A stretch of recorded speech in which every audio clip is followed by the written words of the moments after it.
एउटा घाइते साथीलाई अर्को साथीलाई ल्याउँदाखेरि मलाई लाग्यो होइन, मलाई लागिसकेपछि म पनि ढलिसकेपछि मेरै कमान्डरले चाहिँ सेभ गरेर दुईटैलाई चाहिँ दुईटा हातले खिचेर त्यो नदी चाहिँ तरेर पारी गइसकेको थियो। केही ग्रुप थियो सेनाको, त्यो पनि लगभग लास्ट बिहान कब्जा भइसक्यो। माथिबाट पनि आक्रमण गरिसकेको थियो। तल माथिको आक्रमणसँगै हाम्रो तलको ग्रुप पनि तपाईँको चाहिँ आन्द्रा बाहिर आएको साथीहरू, आँखा गुमाएको साथीहरू भयो, टाउको फुटेको साथीहरू भयो। तिन त छटपटी सास यति बेला जान्छ भन्ने पनि भर थिएन कि। लगभग हामी बाटोमा त अब 2-4 जना साथीहरू त हिँड्दै पनि तलको पनि सबै कब्जा भइसक्यो। एउटा हाई पोस्ट थियो कि माथिल्लो आर्क थियो त्यो आर्मीको, त्यो पोस्टबाट त्यसले हानिरहेको थियो। त्यो चाहिँ त्यसले चाहिँ लास्टसम्म त्यसले चाहिँ उ गरि बचायो। लास्टसम्म त्यसले हतियार छोडेन क्या। त्यसले माथिल्लो साइडमा हाम्रो मेन एसल्टमा मेन आर्कबाट हामीले चाहिँ माथि असम्भव थियो, पखेरो थियो। पखेरामा हामीले चाहिँ सामान पनि ओसार्न दुःख, अनि त्यसपछि घाइतेहरू ओसार्न पनि दुःख भएकाले हाम्रो चाहिँ यता त्यो गोलीको वर्षामा उहाँले चाहिँ दुईटालाई निकालेर बाहिर सेभ गर्नुभयो कि। त्यसपछि त तपाईँलाई होस छैन होला? लगभग म रगत के अरे बिल्डिङ बढी भइसकेपछि बिल्डिङ बढी बगेछ।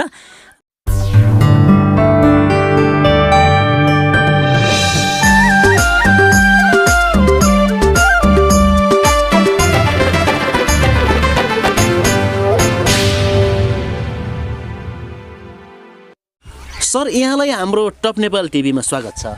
धन्यवाद हजुरलाई। अहिले पछिल्लो समय यो दिनहरू कसरी बिताउनु भएको छ? गगनजी जनयुद्धको एकजना सैन्य क्षेत्रको एकजना घाइते पनि, यो पछिल्लो समयको दिनहरू चाहिँ कसरी बिताउनु भएको छ? यो पछिल्लो दिनहरूमा अहिले खास गरेर अब आफ्नो आफ्नो जीवन अब आर्जन गर्नको लागि अब कृषि क्षेत्रमा चाहिँ तरकारीहरू लाउने, गहुँहरू खेतीहरू गर्ने र पशुपालन गर्ने। अब व्यस्तताको आधारमा चाहिँ आफ्नो गुजरात कसरी गर्न सकिन्छ त्यही काममा नै व्यस्तता भइन्छ। अहिले यो सुर्खेतको छिन्चुको वरिपरि हुनुहुन्छ हैन? छिन्चुको वरिपरि नै बसिराखेको। अहिले घर परिवारमा को हुनुहुन्छ सर? घर परिवारमा एउटा छोरा, अनि त्यसपछि छोराले बिहे गरेर अब नातिनी भएको छ। त्यसपछि एउटा छोरी छ। त्यसपछि आफ्नो परिवार दुई बुढाबुढी भनौँ न, यति नै छौँ अहिले। तपाईँ चाहिँ म्याग्दीको सदरमुकाम बेनी हमलाको घाइते होइन? हजुर, अशक्त घाइते। अशक्तै घाइते हजुर। आज हामी त्यो विषयमा विस्तारमा कुराकानी गर्नेछौँ सर। गगनजीको पुर्ख्यौली घर चाहिँ कुन जिल्लातिर? मेरो जाजरकोट हो। जाजरकोटको पहिला चाहिँ मजकोट गाविस, अहिलेको चाहिँ जुनिचाँदे गाउँपालिका 1 नम्बर वडा पर्छ। अहिले हालको बसाइ चाहिँ अब सुर्खेत गयो, भेरिङ्गाको 10 नम्बर वडामा पर्छ, मदाइनचौर। यो ठाउँको नाम मदाइनचौर भन्छ। पहिला चाहिँ जाजरकोट हो। कति वर्ष रहनुभयो सर जनयुद्धभित्र? जनयुद्धभित्र लगभग 5 वर्ष भन्नुपर्छ। 5 वर्ष भन्नु पर्यो। सैन्य क्षेत्रमा बढी खट्नु भएन? सैन्य क्षेत्रमा 5 वर्षमा 1-1.5 वर्ष चाहिँ जिल्लामै अब के भन्छ अरे त्यति बेला जिल्लामा प्लाटुन थियो। प्लाटुन गठन भइसकेको थियो। हामी सैन्य संरचनामा प्रवेश गर्दाखेरि प्लाटुनमा जोडियो। लगभग 1-1.5 वर्ष चाहिँ प्लाटुनमै काम गरियो, जिल्लामै काम गरियो। त्यसपछि 1-1.5 वर्ष बित्न बित्तिकै हामी चाहिँ कम्पनीमा त्यति बेलाको बटालियनमै संरचनामा हामी प्रवेश गरेर म आएको। अस्थायी क्यान्टोनमेन्टमा बस्दा चाहिँ तपाईँ 6औं डिभिजनमै आउनुभयो? अस्थायी क्यान्टोनमेन्टमा बस्दाखेरि 6औँमा बसियो। कुन ब्रिगेडमा हजुर? म चाहिँ ब्रिगेडमा भन्दाखेरि 6 डिभिजन कार्यालयमै कार्यालयमै बसेँ। किन भन्दाखेरि म अशक्त भएको कारणले, म फर्मेसनमा अलिक दौडधुप गर्न नसक्ने, तालिम गर्न नसक्ने भएको कारणले मलाई चाहिँ डिभिजन कार्यालयको केही विभागमा चाहिँ सेभ गरिएको थियो, तर म त्यहीँ काम गरिरहेको थिएँ। युएनको प्रमाणीकरणमा पर्नुभयो नि? परियो, प्रमाणीकरण भइयो। हजुर, अवकाशमा आउनुभयो? हजुर, शैक्षिक अवकाशमा बाहिर आइयो। अवकाशमा आएपछिको यताको बसाइ भएको हो सर? हजुर, अवकाशमा आइसकेपछि अब अलिकति अशक्त, शारीरिक अवस्था अशक्त भइसकेपछि लेक डाँडाकाँडामा चाहिँ अलिकति के हुन्छ भन्दाखेरि अब ओह्रालो उकालो हिँड्ने नसक्ने, भारी बोक्न नसक्ने भएको कारणले अब अलिकति सहज ठाउँ, बाटोघाटो सजिलो हुने ठाउँ रोजियो र यहाँ बसियो। अब हामी लागौँ सर गगनजी त्यो म्याग्दीको सदरमुकाम बेनी हमला 2061 साल चैत्रको 7 गते होइन सर? हजुर। तत्कालीन कमान्डर नन्दकिशोर फुन पासाङ कमान्डर र नेत्र विक्रम चन्द्र विप्लव कमिसार, उहाँहरूको मुख्य भूमिका रहेको त्यो सैन्य हमला। खासमा तपाईँले त्यहाँ चाहिँ आफ्नो रगत बगाउनु भयो, शरीरको अङ्ग गुमाएर फर्किनु भयो। त्यसको तयारी चाहिँ कहाँबाट सुरु भयो गगनजी? तपाईँहरू त्यो बेलामा चाहिँ कुन क्षेत्रमा हुनुहुन्थ्यो? हाम्रो कार्यक्षेत्र हाम्रो चाहिँ त्यति बेलाको 3टा ब्रिगेड हो। अब फर्स्ट, सेकेन्ड, थर्ड ब्रिगेड थियो। थर्ड ब्रिगेडमा सुदूरपश्चिम र फर्स्ट ब्रिगेड चाहिँ विशेष क्षेत्रमा र हाम्रो सेकेन्ड ब्रिगेड चाहिँ अब भेरी कर्णाली क्षेत्र थियो त्यति बेला। विशेष क्षेत्र भेरी कर्णाली पनि पार्टीले चाहिँ तोकेको थियो। भेरी कर्णालीमा हाम्रो सेकेन्ड ब्रिगेड चाहिँ खेलिरहेको थियो। हाम्रो जिम्मेवारी हाम्रो कार्यक्षेत्र चाहिँ सेकेन्ड ब्रिगेड चाहिँ भेरी कर्णालीमा थियो। हामी त्यसै अन्तर्गत हामी बटालियनमा थियौँ। हामी म सेकेन्ड बटालियनमा थिएँ। सेकेन्ड बटालियनको चाहिँ सी कम्पनीमा थिएँ। त्यसपछि हाम्रो कार्यक्षेत्र विशेष गरेर हाम्रो यहाँ आउँदा कार्यक्षेत्र हाम्रो दैलेख थियो। हाम्रो कम्पनी दैलेखको आसपासमा दैलेख र केही जाजरकोट जिल्लाको केही क्षेत्र गरेर हाम्रो चाहिँ वरिपरि जाजरकोट जिल्ला र दैलेख जिल्लामा हाम्रो चाहिँ वरिपरि चाहिँ क्षेत्र हाम्रो कार्यक्षेत्र त्यहाँ भएकाले हामी यहीँबाट तयारी गरेर हिँडेको। यति बेर तयारी होस्? हजुर।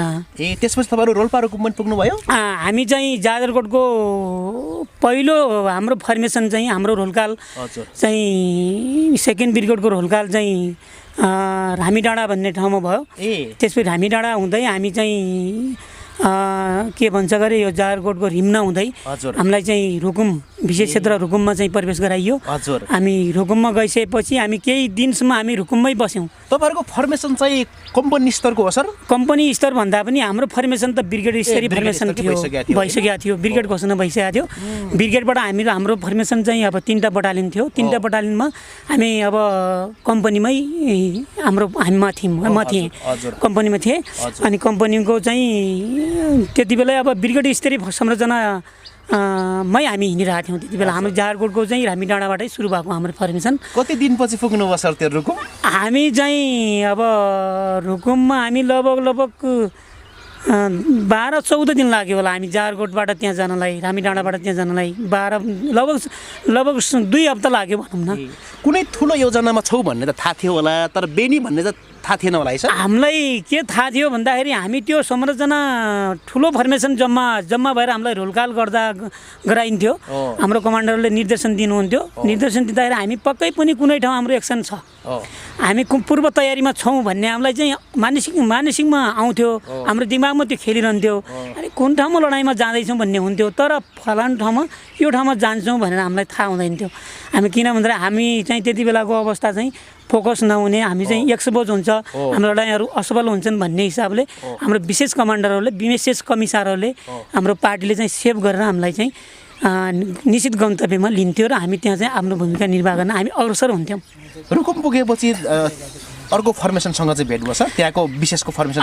विशेषको फर्मेसनसँग हाम्रो रुकुम मैकोटको एउटा स्कुल है, त्यो स्कुलको नाम थाहा भएन। त्यो विद्यालयको ठुलो ग्राउन्ड थियो है, मैकोट भन्ने ठाउँमा ठुलो ग्राउन्ड थियो। त्यो ग्राउन्डमा चाहिँ हाम्रो विशेष क्षेत्रको चाहिँ फर्मेसन हाम्रो चाहिँ भेरी कर्णालीको फर्मेसन चाहिँ लगभग एउटै ग्राउन्डमा रोलकाल भएको, संयुक्त रूपमा एउटा रोलकाल भयो। त्यसपछि हामी त्यो रोलकाल पछि पनि हामी पिरफिङ भयौँ। आफ्नो कार्यक्षेत्र पूर्व पश्चिम अब तिर हाम्रो आर्क छुट्याइयो। लगभग डिभिजन कमान्डरले चाहिँ छुट्याउनु भयो त्यहाँ हाम्रो।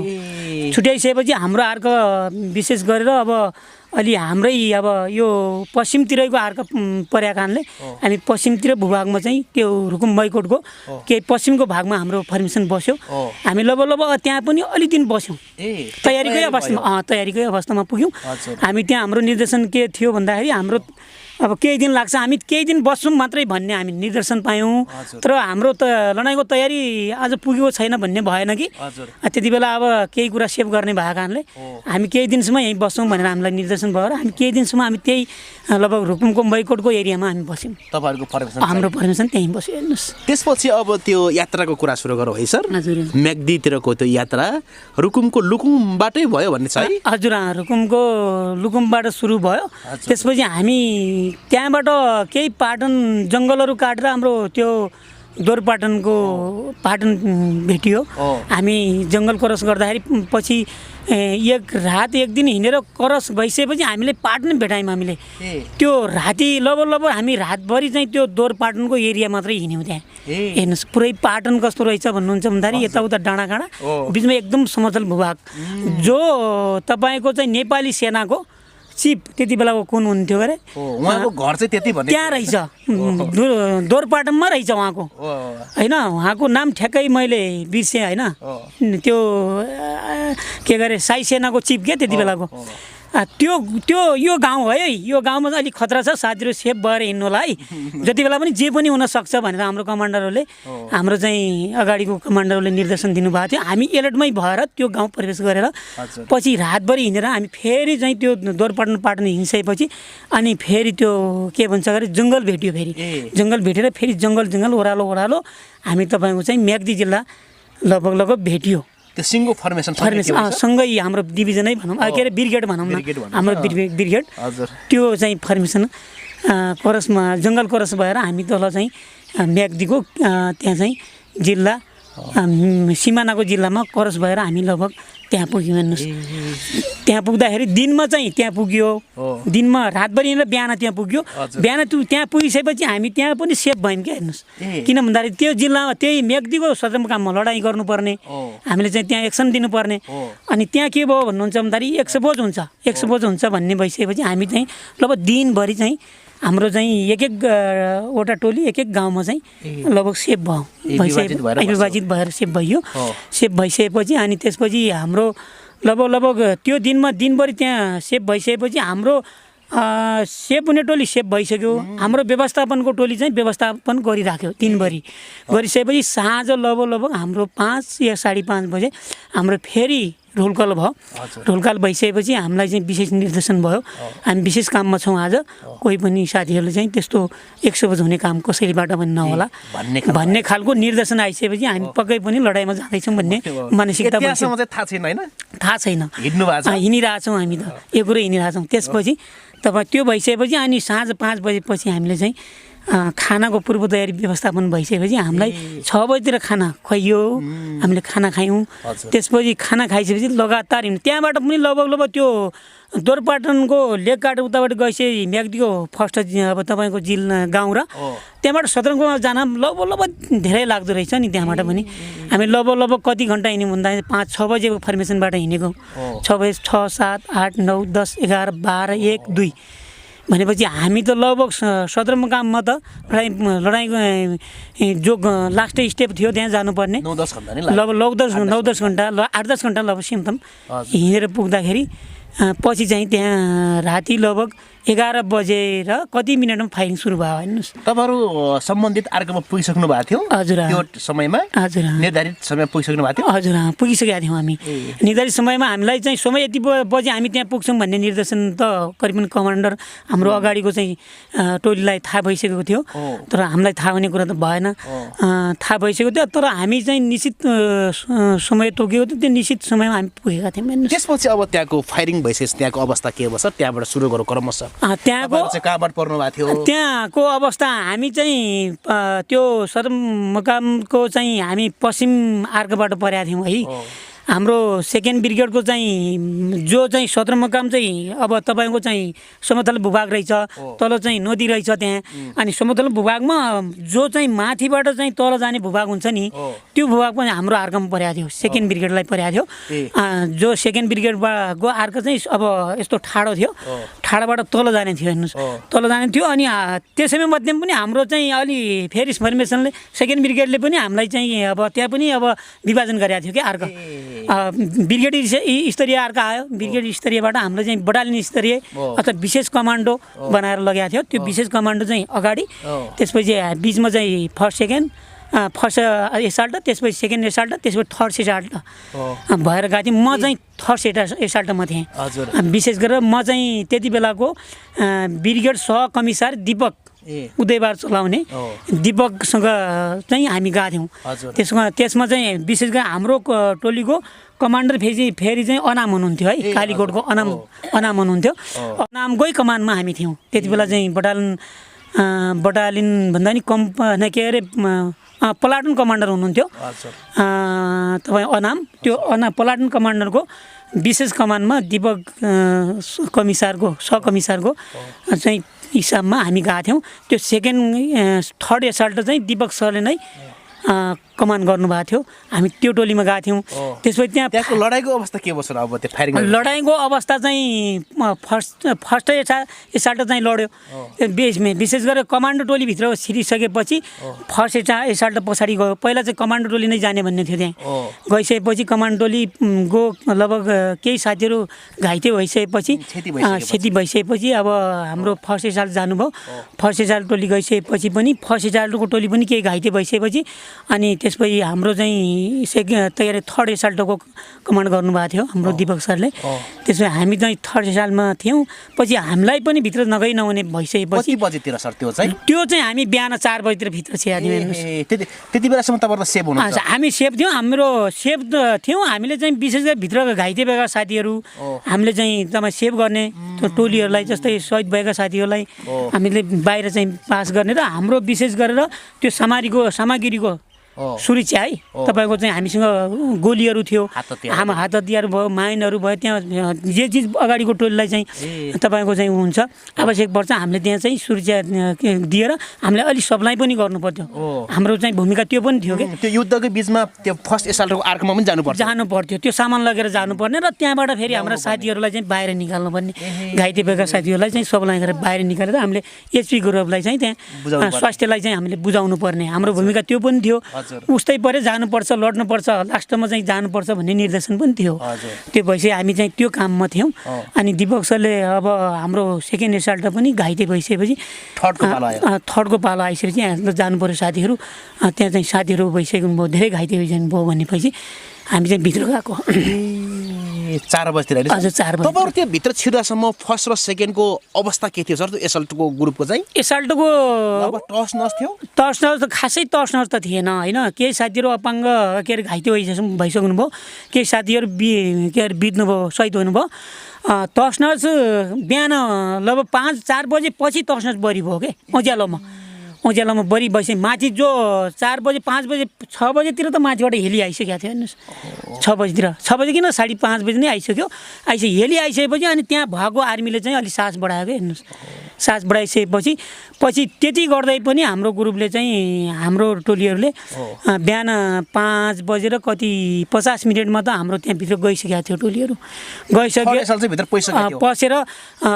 पसेर पनि तपाईँको चाहिँ त्यहाँको कति 6 थान पुलिसहरूलाई कब्जा गरेर पुलिसहरूलाई नै कब्जा गरेर ल्याइसकेका थियौँ अनि आर्मीहरू तपाईँ त्यो काली नदी हो के नदी हो काली नदी होइन जुन त्यो नदी चाहिँ तोडेर पारी गइसकेको थियो केही ग्रुप थियो सेनाको त्यो पनि लगभग लास्ट बिहान कब्जा भइसक्यो माथिबाट पनि आक्रमण गरिसकेको थियो तल माथिको आक्रमणसँगै हाम्रो तल ग्रुप पनि त्यहाँ पूर्ण रूपमा चाहिँ बिहान 5 बजे त कब्जा गरिसकेको थियो हाम्रो ग्रुपले कब्जा गरेर पनि तपाईँको चाहिँ पुलिसहरूलाई पनि कब्जा गरेर ल्याउने काम भयो त्यसपछि चाहिँ माथिबाट अलिक बेसरी एउटा हेली आएर चाहिँ यता बागलुङतिरबाट आयो एउटा हेली चाहिँ पूर्वबाट आउँदाखेरि दुईटा हेली लगाएर चाहिँ माथिबाट आक्रमण गरिसकेपछि पछि हाम्रो आकाशन पनि के भयो भन्नुहुन्छ भन्दाखेरि अब सेभ हुनुहोस् अब रिटियर हुनुहोस् र जति क्षति भयो हाम्रो चाहिँ अब चाहिँ सेभ हुनुपर्छ भनेर हाम्रो ग्रुपलाई चाहिँ हाम्रो डिभिजन कमान्डरहरूले सेभमा आउनुहोस् भनेर चाहिँ ब्याक गर्नुभयो उहाँहरूले तपाईँ घाइते भएको चाहिँ कति बजीतिर सर हामी 5 बजीतिर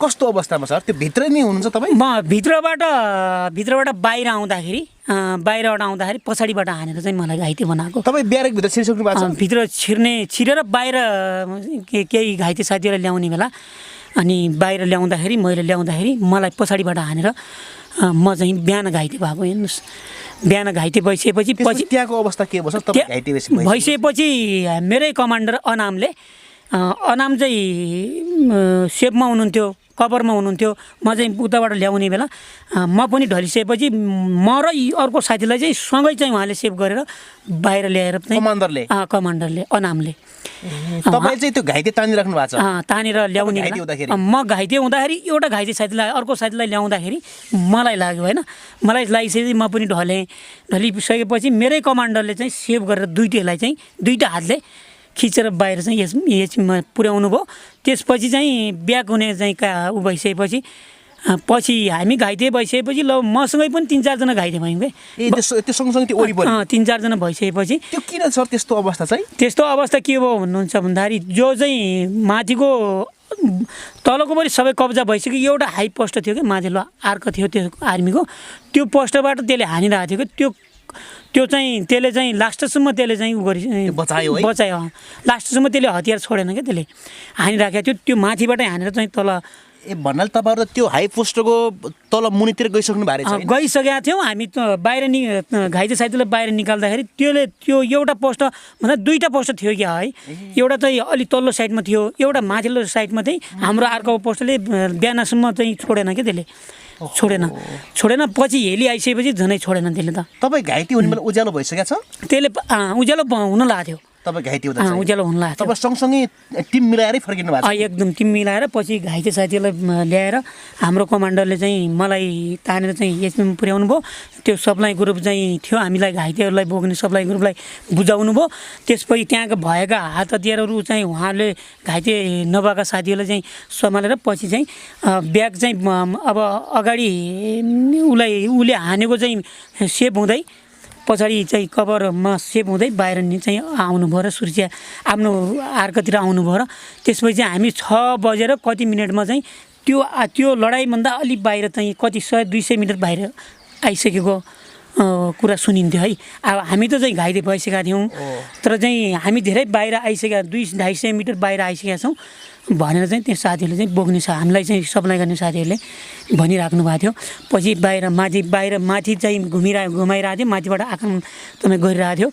त्यो गरिसकेपछि पछाडि आइसकेपछि अलि पछि तपाईँको चाहिँ यता आइसकेपछि बरु चाहिँ हाम्रो अलि दुःख कहाँ भयो भन्नुहुन्छ भन्दाखेरि दिउँसो आइसकेपछि हामी चाहिँ यो तपाईँको चाहिँ ठ्याक्कै मलाई त्यो ठाउँको नाम बिर्सेँ मैले। दुईवटा खोला आउँदो रहेछ नि, यताबाट बग्ने दुईवटा खोला आउँदो रहेछ। दुईवटा खोलामा चाहिँ तारा खोलातिर जाने चाहिँ हाम्रो ब्रिगेड चाहिँ त्यो बाटो भएर जाने भन्ने भएर रहेछ। हामीलाई सप्लाई गर्ने मान्छेहरूले चाहिँ हामीलाई बोक्ने मान्छेहरूले चाहिँ साथीहरूले चाहिँ हामीलाई चाहिँ यता चाहिँ जुन बाटो हामी गएको थियौँ त्यही बाटोतिर लगाइदिएछ। ग्रुप चाहिँ उतातिर लाग्यो, हामी चाहिँ हामीलाई सप्लाई गर्ने बोक्ने साथीहरू यता चाहिँ जङ्गलतिर चाहिँ हुँदाखेरि पछि चाहिँ के भयो भन्नुहुन्छ भन्दाखेरि हामी चाहिँ जङ्गलतिर छुट्यौँ। हेर्नुहोस्, छुट्यौँ लगभग हामीले चाहिँ एक रात एक दिनभरि हामी जङ्गलमा छुट्यौँ। पछि उताबाट चाहिँ त्यति बेलाको त्यो सेनाले चाहिँ ब्लक गरेर चाहिँ त्यहाँ हाम्रो फर्मेसनलाई छेकेपछि, हाम्रो सेकेन्ड ब्रिगेडलाई छेकेपछि पछि हाम्रो सेकेन्ड ब्रिगेड फेरि पूर्ण घुमेर चाहिँ तपाईँको चाहिँ हामी जुन बाटो थियौँ त्यही बाटो आइसकेपछि हामीलाई भेटाएर पछि चाहिँ हामीलाई चाहिँ हामीसँगै सेकेन्ड ब्रिगेडले चाहिँ हाम्रो फर्मेसनको चाहिँ टोलीले हामीलाई चाहिँ बोकेर चाहिँ हामी चाहिँ यता आयौँ। यो बाटोमा चाहिँ तपाईँहरू कसरी छुट्नुभयो र त्यो आर्मीको घेराबन्दी चाहिँ कसरी भयो भन्ने विषयमा म आउँछु सर होइन। म अलिकति त्यो ब्यारेकतिर फर्किन्छु है बेलुकी। त्यहाँ चाहिँ त्यो फायरिङ भएको केही समयमै जिपरका लगायतका अरू प्रशासनिक भवनहरू चाहिँ तत्कालै कब्जा भइहाले। तर आर्मीमा चाहिँ आर्मी ब्यारेकमा चाहिँ यति धेरै फायरिङ यति धेरै डिफेन्स भयो कि त्यो सोचाइभन्दा पनि फरक थियो भन्छन् हो? सोचाइभन्दा फरक त खासै थिएन, तर चाहिँ हाम्रो के भयो भन्नुहुन्छ भन्दाखेरि हाम्रो जाने बाटो चाहिँ गलत थियो के। हाम्रो जाने बाटो नै गलत थियो। उसले पहिल्यै पूर्व जानुभन्दा हामी त्यहाँ निजी ठाउँमा जानुभन्दा नै पहिल्यै अलिक थाहा पाइसकेको अवस्था भएको कारणले म मजबुत भएर बसेको अवस्था र आर्मीको तपाईँको चाहिँ जो हाई पोस्ट थियो तल जमिन मुनिको पोस्टभन्दा माथिको पोस्ट चाहिँ बलियो रहेछ क्या। त्यो भएर त्यही माथिको पोस्टले चाहिँ छेदविदेश बढी गरेर हाम्रो साथीहरू लथाडिङ अलिक बढी भएको अवस्था हो। तपाईँहरू त पछि थर्ड चाहिँ टिममा हुनुहुन्छ होइन? हामी थर्ड टिममा हाम्रो चाहिँ फर्स्टमा कमान्ड गरेको चाहिँ वायु, त्यसपछि चाहिँ योद्धा बबिरहरू चाहिँ फर्स्ट र सेकेन्डमा हुनुहुन्थ्यो उहाँहरू है। अनि उहाँहरू कमान्डरहरू चाहिँ छेद विदेश भइसकेपछि हाम्रो चाहिँ योद्धा पनि त्यहीँ ढल्नुभयो, बबिर पनि त्यहीँ ढल्नुभयो। त्यसपछि वायुहरू भए, हाम्रो जारकोट छलाङहरू भए। उहाँहरू चाहिँ त्यहाँ गइसकेपछि त्यहाँ छेद विदेश भइसकेपछि अनि त्यसपछि चाहिँ हाम्रो सेकेन्ड थर्डहरूले पनि अलिकति भूमिका खेलेर जो हाई पोस्टको आर्मीहरूले बढी लड्यो। हेर्नुहोस् त्यहाँ त्यो 12-1 बजेतिर त अति धेरै नै भीषण लडाइँ भयो भन्ने छ। भीषण लडाइँ भयो। हेर्नुहोस् 12-1 बजे भन्दा पनि 2 बजेर लगभग 4 बजेसम्म हाम्रो क्षति अलिक बढी भयो। हेर्नुहोस् किनभने लास्टै चाहिँ बेसरी अब लड्ने भनेको तपाईँ आर्मीको चाहिँ माथिल्लो पोस्टमा सेन्टी बसेको माथिल्लो पोस्टमा हाई पोस्टहरू भएको तिनी पोस्टहरूबाट बढी लड्यो क्या त्यो। हजुर तपाईँहरूको त्यो थर्ड एसाल चाहिँ त्यो भित्र जाँदासम्म चाहिँ त्यो ब्यारेकले कुनै पनि क्षति भएको थिएन सर तपाईँले देखेको कुरा चाहिँ नै क्षति भयो क्षति त भइसक्यो आर्मी त तपाईँ भित्र त गइसक्यो साथीहरू हाम्रो टोली त भित्र छिरिसक्यो तपाईँ क्षति बिसक्यो तपाईँ लगभग हाम्रो भन्दा पनि उता पनि क्षति भयो उता पनि आर्मीहरू पनि क्षति भयो त्यहाँ तपाईँको चाहिँ तलका आर्कहरू सबै भतामिङ्ग सबै भइसक्यो माथिल्लो चाहिँ जो हाई जब चाहिँ तपाईँको चाहिँ माथिल्लो पोस्ट भने त्यति क्षति भइदिएन जो बढी क्षति हाम्रो तर्फमा भयो हाम्रो ग्रुपमा बढी क्षति हुने त्यही माथिल्लो हाई पोस्टबाट बढी आक्रमण गर्दाखेरि हाम्रो क्षति बढी भयो र त्यहाँ सबै सदरमुकाम सबै कब्जा भइसक्यो होइन जिल्ला प्रशासन कार्यालयदेखि लगेर जिप्परका तिनी सबै कब्जा भइसक्यो हामीले बढी कब्जा गर्न नसकेको अलि टाइम लाग्यो र तपाईँको चाहिँ बढी क्षति गराउने नै आर्मीले गराएर तपाईँ बढी टाइम लाग्यो आर्मीलाई चाहिँ आर्मीसँग लड्न अलिक बढी टाइम लाग्यो त्यसपछि बिहान भइसकेपछि हेली आइसकेपछि माथिबाट अब आकाशबाट आक्रमण गरिसकेपछि पछि पनि हाम्रो त्यहाँ लडाइँ जारी थियो लगभग लडाइँ नै बिहान उज्यालो भइसकेको थियो उज्यालोमै पनि लड्यो हाम्रो गुरु ल उताबाट पनि चाहिँ भयो तर चाहिँ छेद विशेष बराबरै भयो हाम्रोमा पनि बढी भयो उताबाट पनि बढी भयो छेद लगभग भएकै थियो भन्नुहोस् तपाईँहरूलाई त्यो रिट्रिटको कासन आउने बेलासम्मको तपाईँहरूको टिमको अवस्था के हो सबै सकुशल हुनुहुन्छ हामी सकुशल एसल्टको सकुशल थिएनौँ किन भन्दा लडाइँ हो लडाइँमा हामी सकुशल थिएनौँ भइसकेको थियो हाम्रो पनि लगभग आधा चाहिँ क्षति भइसकेको थियो आधामा हामी लगभग 6-7 जना चाहिँ शहीद भइसक्नु भयो लगभग 8-10 जना घाइते भयौँ लगभग 12-15 जना चाहिँ सकुशल हुनुहुन्थ्यो त्यसपछि अब फर्किने भयो त्यति बेला त तपाईँहरू भित्र हुनुहुन्छ नि होइन ब्यारेकको त्यो हार्बरभित्र हार्बरभित्र हेर्नुहोस् फर्किने भन्ने बेलासम्म हामी चाहिँ भित्रै आसपासमै थियौँ हेर्नुहोस् कति साथीहरू भित्र त छुट्नु भएन अब हामीले प्रयास गरिन्छ बेलासम्म मैले साथीहरूलाई ल्याउने बेलासम्म र हाम्रो ग्रुपले ल्याउने बेलासम्म चाहिँ हाम्रो साथीहरू भित्र थिएन देखेको साथीहरूलाई हामीले बाहिर ल्याइसकेका थियौँ क्लियर गर्दै आएको थियौँ अब जब हाम्रो फर्मेसन चाहिँ थर्ड एसाल्ट चाहिँ घाइते भयो छेद विशेषको अवस्थामा आयो त्यसपछि रिट्रिटको कासन आइसकेपछि त्यति बेला अब लडाइँमा कतिजना साथी छुट्यो त्यति यकिन गर्न सकिएन तपाईँ घाइते हुने बेला त त्यो ब्यारेक भन्दा त नजिकै हुनुहुन्छ होइन नजिकै एकदम काँडे तारको आसपासमै नै म घाइते तानिराखेको अवस्थामा म घाइते भएको त्यो हाई पोस्टबाटै हानेको हजुर हानेको त्यहाँ चाहिँ अलिकति सहज के थियो भन्दा तल झरिसकेपछि तपाईँको माथिल्लो साइडबाट तल जाँदाखेरि अप्ठ्यारो थियो जो चाहिँ अलिकति तल समतल साइडबाट हाम्रो ग्रुप यता तलबाट पनि थियो कि त्यो साइडमा घरहरू थियो घरहरूमा पढ्ने साथीहरू कभर बाई कभर जान्थ्यो र कभर बाई कभर चाहिँ हाम्रो घाइतेहरूलाई माथिल्लो साइडमा हाम्रो मेन एसाल्टमा मेन आर्कबाट हामीले चाहिँ माथि असम्भव थियो पखेरो थियो पखेरामा हामीले चाहिँ सामान पनि ओर्सान दुःख अनि त्यसपछि घाइतेहरू ओर्सान पनि दुःख भएकाले हाम्रो चाहिँ यता अलिकति दायाँ भागतिर हाम्रो एसाल्ट भएको दायाँतिर घरहरू थियो कि त्यहाँ लगभग घरहरू थियो त्यो घरमा कभर गर्दै हामीले बाहिर निकाल्ने थियो हाम्रो त्यसरी पनि हाम्रो एचपी ग्रुप अलि घरको पछाडि सेफ हुन्छ भनेर त्यो त्यहाँबाट ल्याउन बाहिर साथीहरूलाई निकाल्न सकिन्छ भनेर नै त्यहाँबाट चाहिँ हामीलाई तोकिरहेको थियो अनि त्यहीँबाट चाहिँ हामीले बाहिर ल्याउँदाखेरि हाम्रो केही साथीहरू त्यहाँबाट पनि बचाउन सकियो र तपाईँले गोली लागेको पनि त्यही आर्को हो तपाईँलाई चाहिँ कुन ठाउँमा लागेको छ गोली मलाई चाहिँ बायाँ खुट्टामा लाग्यो अनि त्यसपछि छर्राहरू त दायाँ खुट्टामा पनि लाग्यो एकैपटक अनि त्यसपछि नै यो छर्राहरू त पहिला लागिसकेको थियो खासै अप्ठ्यारो भाजमा ढलेकै थिएन त्यसपछि यो टाउकामा पनि अलिअलि छर्रा लागेको थियो अनि तपाईँको चाहिँ विशेष गरेर खुट्टामा लागिसकेपछि बायाँ खुट्टामा लागिसकेपछि म ढलिसकेपछि म उठ्न प्रयास धेरै गरेँ लताडिएँ तर उड्न सकेन पछि मेरै कमान्डरले फेरि के भन्नुभयो भन्दा तपाईँ नउठ्नुहोस् है तपाईँ खुट्टामा लाहा नउठ्नु भनेर उहाँले चाहिँ कभर लगेर नै तानेर मलाई बाहिर निकालेर त्यो सेफ ठाउँमा ल्याउनु भयो क्या उहाँले तपाईँ चाहिँ त्यो कमान्डर निस्किसकेको भए तपाईँ त्यहाँ छुट्ने सम्भावना लगभग कमान्डर अनामहरू निक्लिदियो भए सायद म त्यहाँ छोड्थेँ होला किनभने अब ब्यारेकको लडाइँ अन्तिम भइसकेको थियो हजुर हुन लागेको थियो अनि त्यसपछि मलाई पनि अब मलाई चाहिँ मेरो कमान्डरले तानेर बाहिर नल्याउँथ्यो भने सायद म त्यहाँ छुट्थेँ होला अझ तपाईँ मात्रै होइन अर्को घाइते अर्को पनि छुट्थ्यो मसँगै छुट्थ्यो दुईटा कुन ठाउँको हुनुहुन्थ्यो सर उहाँलाई सम्झाउन मिल्छ मेरो जाजरकोटको साथी हो जाजरकोटको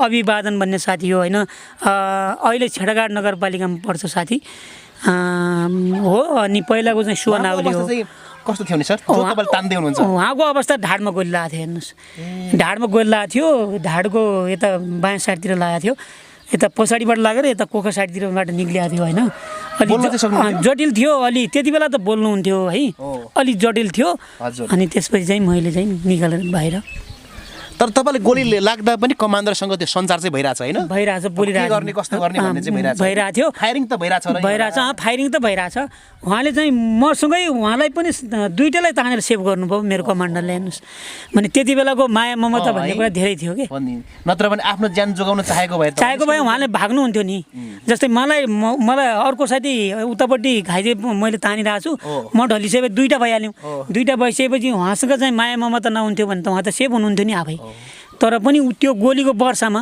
उहाँले चाहिँ दुईटैलाई निकालेर बाहिर सेभ गर्नुभयो कि त्यसपछि त तपाईँले होस् छैन होला लगभग म रगत के अरे बिल्डिङ बढी भइसकेपछि बिल्डिङ बढी बगेछ बढी बग्दाखेरि म अलि अवस्था अलि त्यस्तै कहाँ छु भन्ने अलि पछि थाहा भएन हेर्नुहोस् बिहान उज्यालो हुँदा तपाईँ कहाँ पुग्नु भएको थियो बाटोमा तपाईँको चाहिँ त्यो ब्यारेकभन्दा हामी 500 मिटर बाहिर आइसकेका थियौँ आयौँ नातिनुहोस् भनेर एउटा लगभग स्वयंसेवक साथीहरूले हामीलाई सम्झाउनु बोकिया थियो स्टेजरमा बोकिया थियो साथीहरूले अनि म चाहिँ अब पानी भनेछु साथीलाई पानी दिँदाखेरि पछि चाहिँ हामी कहाँ छौँ भनेर सोद्धाखेरि हामी लगभग 500 मिटर बाहिर आइसकेका थियौँ तपाईँ चिन्ता नहोस् हामी चाहिँ जसरी पनि सेफ ठाउँमा लिन्छौँ तपाईँलाई भने लड्को लागेको अब आफै भइदिएको भए त पीडा धेरै हुन्थ्यो होला पछि यसो हेर्दाखेरि धेरै साथीहरूलाई बोकेर देख्दाखेरि घाइते लस्कर छ घाइते लस्कर भइसकेपछि आफूलाई पनि सन्तना धेरै साथीहरू छन् भन्ने भइसकेपछि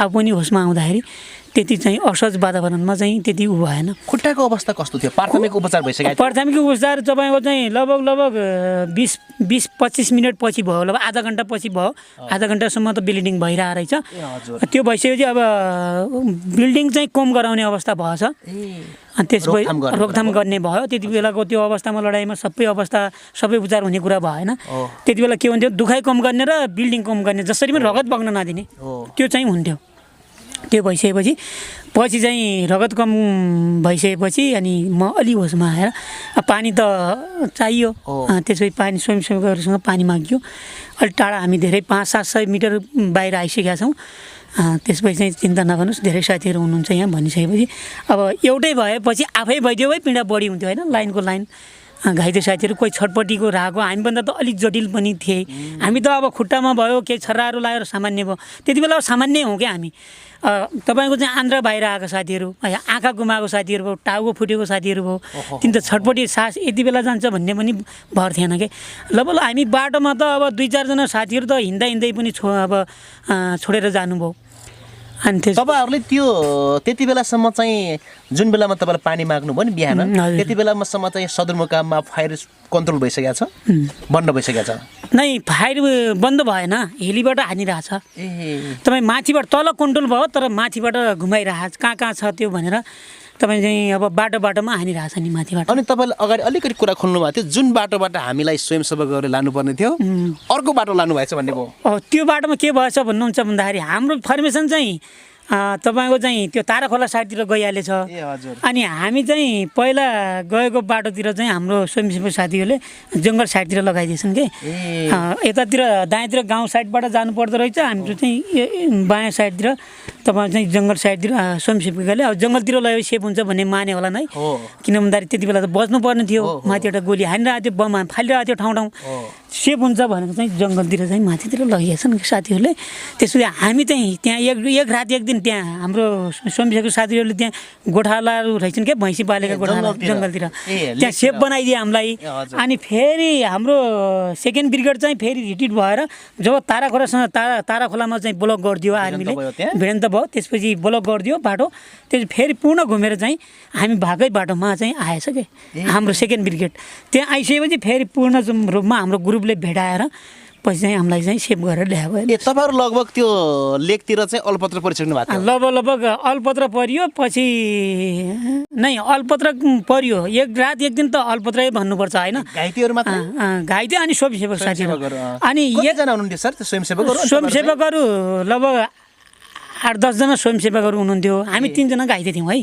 एकजना शङ्करमन भन्ने साथी, एउटा म भइहालेँ, गगन भइहालेँ, एकजना हाम्रो अभिवादन भन्ने साथी। एकदम 3 जना थियौँ। 3 जना साथी चाहिँ अब छुटेर खानपिन पनि केही छैन? खानपिन केही छैन। एक दिन एक रात केही पाइएन। पछि चाहिँ भैँसी गोठालाहरू त्यहाँ भेटिएपछि जङ्गलभित्र के भेटिएपछि उहाँले चाहिँ अब भैँसी दुहुन रहेछन्, दुध तताएर दिनुभयो, भात दिनुभयो होइन। त्यसपछि हामी चाहिँ त्यो खाइसकेपछि कहाँ जाने भन्ने भएन। स्वयंसेवक साथीले नआदिनुहोस् तपाईँहरू नआदिनुहोस्, हामी चाहिँ अब कन्ट्याक्ट फर्मेसन तपाईँको फर्मेसनसँग कन्ट्याक्ट गर्छौँ र तपाईँहरू कुनै अप्ठ्यारो नमान्नुहोस्, हामीले बचाउँछौँ, हामी पनि बचिया छौँ, तपाईँलाई पनि बचाउँछौँ भन्नुभयो र पछि चाहिँ हाम्रो ग्रुप त्यहाँबाट आइसकेपछि उहाँले चाहिँ हाम्रो स्वयंसेवक साथीहरूले हाम्रो ग्रुपलाई जिम्मा लगाउनु भयो, उहाँसँगै आफू पनि आउनुभयो कि। भन्नाले त्यो तपाईँहरूको जुन ब्रिगेड थियो त्यो चाहिँ ताराखोलामा आएर भिरन्त भएर त्यो रिटर्न भयो, फर्केर घुमेर तपाईँहरू बसेको ठाउँमा हामी बसेको ठाउँमा आयो। त्यो एउटा भाग्य, एउटा भाग्य। हाम्रो चान्स छ, हामी बच्ने भनेको चान्स हो कि, नत्र हाम्रो त सम्भावनै थिएन कि। किन सम्भावना किन थिएन भन्दा चारैतिर आर्मीले बन्द गरिदियो, बाटोहरू ब्लक गरिदियो। अब हामी के भयो भन्नुहुन्छ भन्दा हाम्रो फर्मेसन पनि गइहाल्यो। अब त्यहाँ चिनेको साथी त कोही भएन, तर स्वयंसेवकको साथीहरू रोल्पाको रुकुमको हुनुहुन्थ्यो। अब उस्तै परेपछि त उहाँलाई पनि बाटो थाहा नभएपछि त अब के गर्ने, उहाँ त हट्टकट्ट साथीहरू हुनुभयो। अनि पछि चाहिँ के हुन्थ्यो भन्दाखेरि हामीलाई चाहिँ त्यहाँ चाहिँ अलि दुःख हुन्थ्यो। त्यो बेला हामी मर्नु त मर्दैन थियो मलाई जस्तो लाग्छ मलाई। यो अहिले यहाँ आएर बच्यौँ त बचेर यहाँ आइयो, तर दुःख पाइन्थ्यो भन्ने मेरो अनुभूति हुन्छ कि मलाई। त्यति बेलासम्म तपाईँहरूको त घाउको अवस्था पनि झन् बेजोको हुँदैछ होला? पाक्यो, पछि त पाके घाउहरू पाकेर चाहिँ तपाईँको चाहिँ स्वास्थ्य कर्मीको टिम पनि छैन। पछि त सुनाइयो हजुर, किन भन्नुहुन्छ त्यो घाउ पाक्यो, विष भयो। अनि त्यसपछि चिसो समयमा अब त्यो जङ्गलमा चिसो हेर्नु, कपडा पनि त्यस्तो भएन। अनि त्यसपछि असक्त। अनि त्यसपछि तपाईँको चाहिँ सुन्निएर हेर्नुहोस्, मेरो शरीर पुरै सुन्यो। अनि ढाडमा गोली सायद त लास्टै थियो हेर्नुहोस्, बोल्नै सक्दैन थियो। अनि शङ्करमन साथी बोल्थे, अनि म बोल्थेँ। अनि त्यसपछि तपाईँको चाहिँ यो के भन्छ अरे स्वयंसेवक साथीहरूले के भन्थे भन्नुहुन्छ भन्दाखेरि उहाँहरूले चाहिँ अब आफू आगो बालेर भए पनि राति काटे, हामीलाई चाहिँ भएका कपडाहरू चाहिँ सेभ गरेर न्यानो कपडा। अनि त्यसपछि त भैँसी राखेका तिनी गोठालाहरूले कपडा आफू लत्ताबाट दिएर चाहिँ हामीलाई न्यानो बनाउँथे हजुर। पछि त्यो फर्मेसन भेट्दाखेरि खुसी लाग्यो है सर? खुसी लाग्यो नि। सबै सिङ्गो टिम त्यहीबाट आएछ हैन? सिङ्गो टिम त्यहीबाट आउँदाखेरि अब त्यसपछि हामीलाई त खुसी नलाग्ने कुरै भएन। हाम्रो फर्मेसन आयो, हामी पछि खुसी भयौँ। हामीलाई चाहिँ अब पक्कै पनि हामी चाहिँ जान्छौँ अब भनेर चाहिँ हामी खुसी भयौँ। उहाँहरू पनि खुसी हुनुभयो, किन भन्दा घाइते छुट्यो भन्ने उहाँहरूले पनि लागेको थियो होला। सर त्यहाँ चाहिँ लट्नुभन्दा बेनीमा लट्नुभन्दा चाहिँ फर्किनु असाध्यै धेरै दुःख भन्छन् है, भएछ त्यस्तै फेरि? लड्नु चाहिँ त्यहाँ जतिको सजिलो भयो तपाईँ त्योभन्दा डबल ट्रिपल चाहिँ दुःख बढी भयो क्या रिटर्न हुँदाखेरि फर्किँदा। हामीलाई अब दुःखको कुरा त हामी त 2 रात त्यहाँ जङ्गलमा बस्यौँ भनेपछि त अन्य साथीहरू पनि त भोगै बस्यो, नाङ्गै बस्यो होइन। हेलीले घेरा बन्द गर्यो, जङ्गल छ, तपाईँ बाटो कता अन्धा छ भनेपछि दुःख त लडाइँको भन्दा 4 गुणा दुःख त रिटर्न हुँदाखेरि भयो नि। त्यसपछि त्यो सत्य तथ्य कुरा त्यही हो हेर्नुहोस्। तपाईँहरूले कतातिर पुऱ्याइयो सर त्यसपछि रुकुम रोल्पातिर? त्यसपछि हामी चाहिँ तपाईँको चाहिँ हामी दोरपाटन हुँदै आइयो। बाटो अब ब्लक गरिसकेपछि पूर्ण रूपमा हामी जुन बाटो गएको थियौँ त्यही बाटो चाहिँ आयो हाम्रो फर्मेसन। हामी त्यहाँ लगभग हामी 15 दिनभन्दा बेसी बस्यो हेर्नुहोस्। घाइतेहरू फर्मेसनहरू अलिकति सुरक्षाको लागि बस्यो, अलिकति हिँडिसक्यो। घाइतेहरू सुरक्षाको लागि केही पोस्टर केही ग्रुपहरू त्यहाँ छोडिदियो त्यहाँ चाहिँ व्यवस्थापनको लागि। अनि तपाईँ सुरक्षाको लागि पनि केही टोलीहरू बस्यो र अनि हामी चाहिँ तपाईँको चाहिँ त्यो कमान्डर पासङको गाउँ भन्थे तपाईँ, त्यसमा चाहिँ लगभग 15-20 दिन हामी त्यहीँ बस्यौँ हेर्नुहोस्। प्राथमिक उपचार पनि त्यहीँ भयो, घाउहरू सामान्य घाउहरू त्यहीँ सञ्च गराउने काम भयो। त्यहाँ अरू घाइतेहरूसँग पनि भेट भयो तपाईँहरूको? भेट भयो, चिकित्सा घाइतेहरू पनि त्यहीँ भेट भयो। अनि तपाईँको चाहिँ के भन्छ अरे अशक्त अलि सामान्य घाइतेहरू पनि त्यहीँ भेट भयो र अन्य पहिलाका घाइतेहरूसँग पनि त्यहीँ भेट भयो। अरू लडाइँका घाइते पनि त्यहीँ भयो क्या भेट भएपछि हामी समथिङ म त 15 दिनभन्दा बेसी बसेन त्यहाँ। मेरो खुट्टाको थियो, खुट्टाको चाहिँ र छर्राहरू त भित्रै रहने कुरा भयो, त्यति अप्ठ्यारो गर्ने कुरा भएन। खुट्टाको चाहिँ घाउ सुन्छ भइसकेपछि त्यसपछि चाहिँ तपाईँको चाहिँ मलाई चाहिँ तपाईँ उपचारको लागि लगभग हामी हिँडिराख्यौँ। अनि जटिल अवस्थाको घाइतेहरू लगभग 1 हप्ता पनि बस्नु भएन। अनि अलि जटिल त्योभन्दा अलि कम जटिल चाहिँ लगभग तपाईँ 20 दिन पनि बस्नु भएन। लगभग 1 हप्ता जटिल, 4-5 दिन चाहिँ के अरे 10-12 दिन, 2 हप्ता चाहिँ अलि सस्ता। अनि तपाईँको चाहिँ त्योभन्दा तपाईँको हड्डी फ्र्याक्चर भएको, हातमा लागेको, त्यसपछि अब अलि बोल्न सक्ने त्यति अवस्था नाजुक नभएको साथीहरूलाई चाहिँ 15-20 दिन त्यहाँ राखेर चाहिँ बाहिर पठाउने काम हुन्थ्यो। हामी चाहिँ त्यहाँबाट पछि 4-5 जना साथीहरूलाई सँगसँगै खुट्टामा फ्र्याक्चर भएको, हातमा फ्र्याक्चर भएको साथीहरू लगभग हामी 15 दिन त्यहाँ बस्यौँ होला। त्यसपछि चाहिँ तपाईँको चाहिँ त्यो रुकुमको केही एरिया हुँदै हामी चाहिँ रोल्पा पुग्यौँ। क्या हो रोल्पाबाट हामीलाई चाहिँ यो दाङको र रोल्पाको सिमाना हुँदै हामीलाई चाहिँ यो दाङको के ठाउँ भन्छ क्या त्यहाँ तल त्यो ठाउँमा ल्याइयो। त्यहाँबाट हामी चाहिँ तत्कालै चाहिँ लगभग 1 महिना लाग्थ्यो हामीलाई। 1 महिना लाग्यो त्यहाँबाट भनौँ न। त्यहाँबाट तपाईँ चाहिँ मेन उपचार गर्नलाई हामीलाई 1 महिना हामी लगभग नाकाबाट करस भएर बाहिर पुग्नु भयो। कति महिना उपचार गरेर फर्किनु भयो सर? उपचार चाहिँ लगभग 3 महिना मैले चाहिँ उपचार गरेँ। 3 महिना पालो कुर्नु पर्थ्यो है त्यहाँ त, किन भन्दाखेरि त्यहाँ त सुरक्षाको दृष्टिकोणले पनि उपचार गर्थ्यो हाम्रो पार्टीले। किन भन्दा भारतीय सङ्गठन हाम्रो चाहिँ अब उता इन्डिया पनि हाम्रो संरचना भएको कारणले, पार्टीको संरचना भएको कारणले त्यहाँ चाहिँ अलि के हुन्थ्यो भन्दाखेरि पालो कुर्नु पर्थ्यो हाम्रो। अब सिकिस्त घाइतेहरूलाई पहिलो प्राथमिकता दिएर उपचार गरिन्थ्यो। त्यसपछि अपरेसन गरेर हड्डी फ्र्याक्चर भएको साथीहरूलाई अलि पछाडि, त्यो भएर हाम्रो पालो अलि पछि आयो र हामीले म लगभग 3 महिना बसेँ। 3 महिना पछि उपचार गरेर चाहिँ के अरे नेपाल पठाएको त्यहाँको पार्टीले। त्यहाँबाट फर्केपछि फेरि सैन्य फाँटमै जोडिनु भयो? त्यहाँबाट फर्केपछि म चाहिँ सैन्य फाँटमा सैन्य फर्मेसनमा त जान सकिएन। किन भन्दा मेरो खुट्टामा रड राखेको थियो। अनि त्यसपछि अब 1 वर्षपछि निकाल्ने भनेर डाक्टरले सल्लाह दिएको थियो। त्यसपछि अब हिँड्न नसक्ने भएको कारणले फर्मेसनमा जोडिएन। अब फर्मेसनको चाहिँ कामको तिनी अब तपाईँ औजारहरू भयो, गोलीहरू भयो, अब तपाईँ हरेक चाहिँ सामग्रीहरू सुरक्षाको लागि हामीलाई चाहिँ निश्चित जिम्मा दिएको थियो। जिम्मेवारी पुरा गरियो। लगभग हामीले चाहिँ यो के भन्छ अरे यो जाजरकोटको चाहिँ लुवादामा चाहिँ हाम्रो डिभिजन कार्यालय थियो। अनि त्यसपछि त्यो डिभिजन कार्यालयमा चाहिँ हामी सेफ भयौँ र त्यहाँ चाहिँ हामीले के गर्यौँ भन्नुहुन्छ भन्दाखेरि हात हतियारहरू भए, खरखजनाहरू भए, हाम्रो चाहिँ बमका सामग्रीहरू भए। अनि त्यसपछि चाहिँ लत्ता कपडा भए हाम्रो साथीहरूलाई फर्मेसनलाई दिने। त्यसपछि व्यवस्थापनको हिसाबमा चाहिँ खाद्यान्न भयो। अनि त्यसपछि हामीले त्यो चाहिँ सुरक्षा गर्थ्यौँ, हामीले त्यसको हेरदेख गर्थ्यौँ। हामीले चाहिँ अब कहाँ पठाउनु पर्ने हो, कुन फर्मेसनमा पठाउनु पर्ने हो, विशेष गरेर जिम्मा चाहिँ हाम्रो त्यो थियो। हामीले चाहिँ अब त्यसको चाहिँ जिम्मेवारी पुरा गऱ्यौँ हामीले गऱ्यौँ। हाम्रो चाहिँ अब त्यो जिम्मेवारी पुरा गर्नलाई पनि अलिकति जटिलता थियो कि त्यहाँ। किन भन्नुहुन्छ भन्दाखेरि हाम्रो हरेक सामग्रीहरू त्यो महत्त्वपूर्ण सामग्रीहरू थियो। हरेक अब व्यवस्थापन खाने चिजहरू थियो।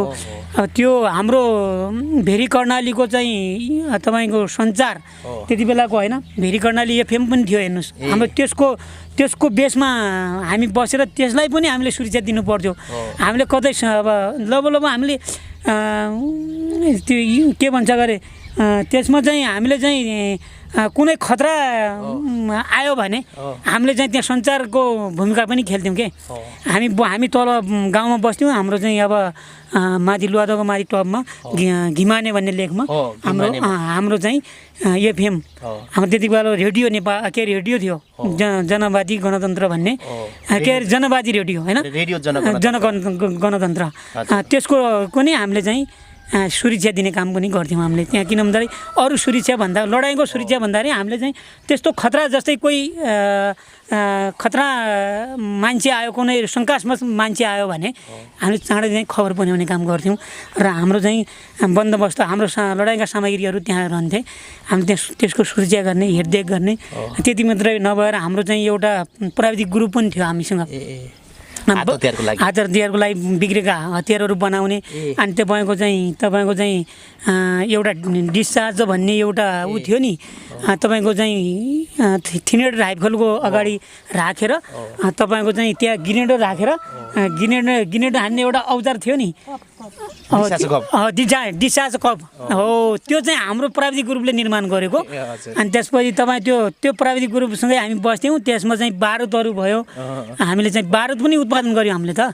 हाम्रो ग्रुपले त्यहाँ त्यस्तो काम गर्यो कि महत्त्वपूर्ण काम गर्यो हामी। किन भन्दाखेरि हामीले चाहिँ प्रत्यक्ष लडेर भन्दा पनि हामी घाइते भइसकेपछि हामीले अप्रत्यक्ष रूपमा सहयोग गर्नुपर्छ, अथवा यो काम गरेपछि हाम्रो टोलीहरूलाई चाहिँ, हाम्रो सेनालाई चाहिँ, साथीहरूलाई चाहिँ सहज होला भनेर त्यहाँ चाहिँ हामीले चाहिँ बारुदहरू उत्पादन भयो। त्यसपछि तपाईँको चाहिँ के भन्छ अरे ग्रेनेडहरू बनाउने काम भयो, हातहरू बिग्रेका हात हतियारहरू बनाउने काम भए। त्यसरी चाहिँ जिम्मा चाहिँ हामीले चाहिँ त्यो डिभिजन कार्यालयमा हामीले चाहिँ पुरा गयौँ। सर लामो समय चाहिँ जनयुद्धमा रहनुभयो होइन, तपाईँ घाइते पनि अन्तिममा छौ। अन्तिममा चाहिँ पछिल्लो समय यो माओवादी विभाजन होइन, टुटफुट यस जुन आरोह अवरोहहरू छन् नि हजुर, यो विषयलाई एकजना घाइतेको तर्फबाट चाहिँ कसरी लिनुभएको छ? के छ नेताहरूले, ती नेताहरूले सन्देश हिजोका ती प्रभाकर, विप्लव, बाबुरामजी, प्रचण्डजीहरूलाई एउटा घाइतेको सन्देश चाहिँ के हुनसक्छ सर? यो हाम्रो चाहिँ जनयुद्ध जति बेला पार्टीले चाहिँ घोषणा गर्यो, त्यसपछि जनयुद्धको क्रममा हरेक चाहिँ लडाइँहरू भए। त्यसो लडाइँको क्रममा हरेक घाइते साथीहरू, अब लडाइँको मोर्चाहरूमा धेरै साथीहरू चाहिँ शहीद हुनुभयो, धेरै साथीहरू हामी अपाङ्ग भयौँ। तर मैले के भन्छु भन्दाखेरि यो त्याग तपस्या बलिदानी ल्याउने भनेको, ऊर्जा दिने भनेको पार्टी हो, एउटा नेतृत्व हो। ऊर्जाशील नेतृत्व पार्टीको कार्यदिशामा चाहिँ यो काम भयो। लक्ष्य उद्देश्य चाहिँ यहाँसम्म आउने चाहिँ लक्ष्य उद्देश्य ल्याउने चाहिँ एउटा महत्त्वपूर्ण अङ्ग चाहिँ सेना हो। सेना भएको कारणले केही साथीहरू अङ्गभङ्ग छन्, केही साथीहरू चाहिँ शहीद भए। यसको हिसाबमा चाहिँ पार्टीलाई र म टुटुटु भएका नेताहरूलाई जस्तै विप्लव दाईहरू हुनुभयो, जनार्दन दाईहरू हुनुभयो, त्यसपछि बाबुराम हुनुभयो, त्यसपछि चाहिँ हरेक तपाईँको चाहिँ हिजो लडेका चाहिँ कमिसारहरू भए, तपाईँको चाहिँ दिपक चलाउने जस्ता दाईहरू हुनुभयो। उहाँलाई म के भन्न चाहन्छु भन्दाखेरि वास्तवमा हिजोको चाहिँ त्यो आदर्श, हिजोको चाहिँ त्यो लक्ष्य उद्देश्य र हामीलाई चाहिँ एकदम जिम्मेवारपूर्ण हिसाबमा हिँडाल्ने त्यो आदर्श चाहिँ आज पनि उहाँहरू चाहिँ एकताबद्ध भएर चाहिँ यो क्रान्तिलाई चाहिँ पुरा गर्नको लागि तपाईँहरू जुन ठाउँमा हुनुहुन्छ, जस्तो हिसाबमा हुनुहुन्छ, जति भाषण गर्नुहुन्छ, त्यो भन्दा पनि तपाईँ चाहिँ एकताबद्ध भएर चाहिँ एक ठाउँमा उभिदिएको भए म लगायतका हामी